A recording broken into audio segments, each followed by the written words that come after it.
Hello everyone and welcome to Motorcyclegear.com. Today we're discussing the 5 things that I don't like about the 2024 Suzuki Hayabusa.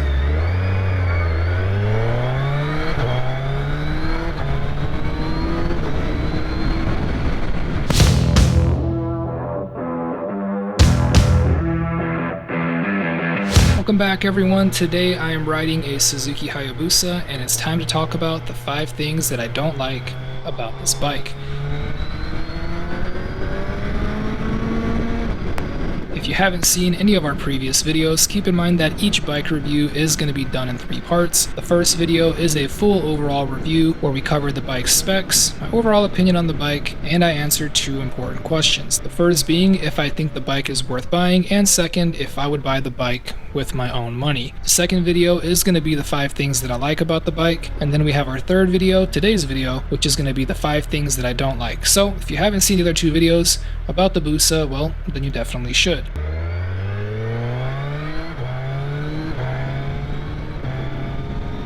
Alright, now before I dive into this list, I do want to say a few things. One, with some bikes, the 5 things I don't like are really big things and complete deal breakers and are why a bike just isn't good or can't be good until those things are updated or fixed. And in other cases, the bike is actually super good and my list of 5 things is honestly just a super nitpicky list, just so I can give you guys a list of 5 things that I don't like. Really, it could just be my personal preference, meaning that the items are actually not bad, but maybe I just prefer something different. But regardless of the list, the bike is still good or even great. But most of all, please remember at the end of the day, all of these lists are just my opinion, so it's all good. Anyway, in the case of the Suzuki Hayabusa, it's one of those situations where the bike is really great, and my list of 5 things that I don't like about it is going to be super nitpicky, so bear with me and let's go ahead and dive in. Alright, so number 1 on my list of 5 things that I don't like about the Suzuki Hayabusa is, well, technically are the exhausts. I mean, my goodness, these things are absolutely massive. The Busa has some beautiful lines and curves. The entire bike screams aerodynamics, sleek, sexy, smooth, and then there are these massive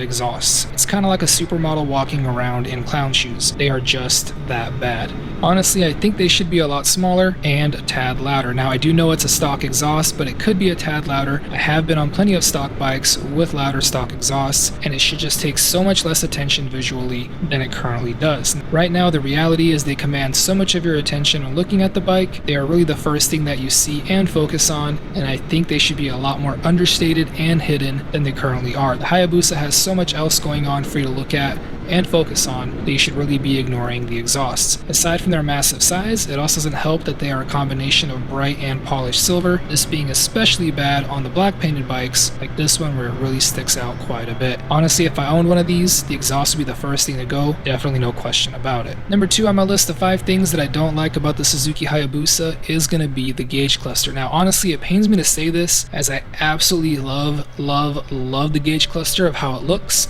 And the fact that Suzuki decided to stick with analog is purely awesome. I love it. But the truth is, the speedometer is really kind of hard to read, especially when you start going faster. The numbers are a little bit too small, and when you find yourself in a critical situation, like for example a school zone or a construction zone, it's really hard to make it out if you're going 30 or 35, 50 or 55. They can all kind of blur together, and that can really matter in those areas. Now, I'm not sure what the solution is here, whether it's just a size and font change that will make it easier to read, or perhaps maybe the larger analog dial should be accompanied by a small digital readout just for the speed portion of it. I'm not sure, but either way, the factory setup just requires too much time and focus away from the road to legibly read the numbers. Now, I know it's nitpicky, but on multiple occasions during my 300 plus miles with this bike, I have found myself squinting and trying to figure out exactly how fast I was going. And before anyone cracks any old jokes, I am in my late 30s, but I do have perfect vision, so yeah, I can definitely see the numbers are just a tad too small.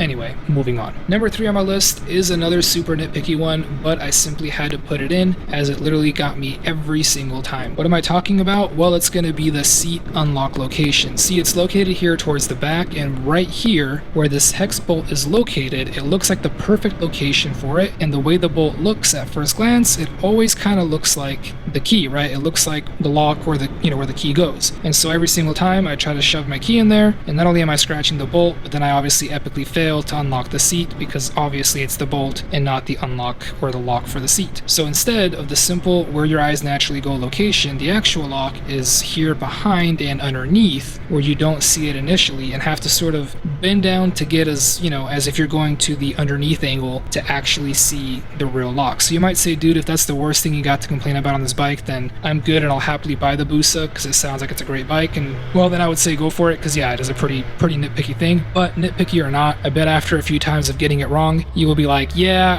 I see what he was on about. This bolt definitely looks like the seat unlock, even though obviously it isn't. Alright, so moving right along, number 4 on my list of 5 things that I don't like about the Suzuki Hayabusa is going to be the Suzuki Intelligent Ride System, or the SIRS. Actually, let me rephrase that. I have absolutely no problem with the system. I actually found it to work really well. What I don't like is the labeling of it. A mode, B mode, C mode, plus you've got numbers, letters mixed all throughout. I guess my thing is why can't you have names like sport, economy, road, track, race, and so on? Why just numbers and letters? I feel like this can be unnecessarily confusing and harder to adjust, especially on the fly. I shouldn't have to think about it, you know, it should just kind of be simple and easy to do. Honestly, it's kind of like the speedometer being hard to read. It's a small thing, but it could just be so much better, so why not just make it so much better and solve the problem?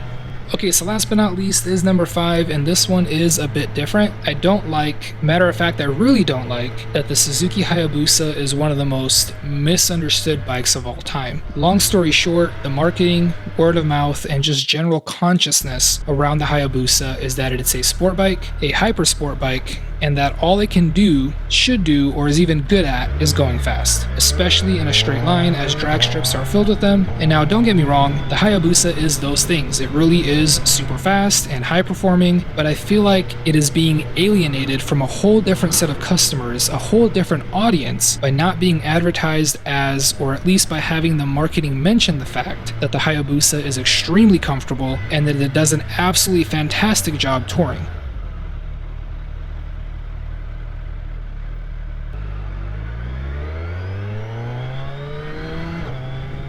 I would dare say that it's a better touring bike than some of Suzuki's own touring bikes. The 300 plus miles I spent on it were some of the most comfortable miles I've ever spent on a bike, period. Notice how I didn't say sport bike, I said bike, period. Also, it is absolutely a fantastic commuter. It's super stable and easy to handle at low speeds. It just tracks so perfectly straight. So again, I just don't like how misunderstood it is. Not really the bike's fault at all, but something that, you know, you should be aware of if you are looking at one, or perhaps not looking at one and should be. Alright guys and gals, that's going to be it for the Suzuki Hayabusa. Be sure to visit Motorcyclegear.com. We would love to help you out with your motorcycle gear needs. You can also hit us up via phone or email, and if you would like to share your thoughts on this video or the Hayabusa in general, feel free to drop us a comment down below. Thank you all for watching. Till next time.